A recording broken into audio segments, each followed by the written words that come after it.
Pasutri, Indra Pandey, dan Ani Suryani melakukan aksi solidaritas di tengah pelaksanaan PPKM.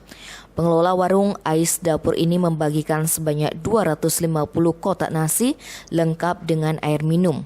Indra Pandey menyebut aksi bertajuk Rahasia Perut Lapar ini dilakukan lantaran prihatin terhadap masyarakat yang terdampak akibat pemberlakuan PPKM. Pihaknya pun sepakat bersama istri dan sejumlah pegawainya membagikan nasi gratis kepada warga yang kebetulan melintas di depan warungnya Jalan Giri Emas, Singaraja, Desa Giri Emas, Kecamatan Sawan. Menurut pria asal Banjarpase, Desa Kecamatan Kubu Tambahan ini, dalam waktu 3 jam ratusan nasi kotak tersebut ludes dibagikan untuk pengendara sepeda motor hingga sopir truk. Tim Bali Express melaporkan.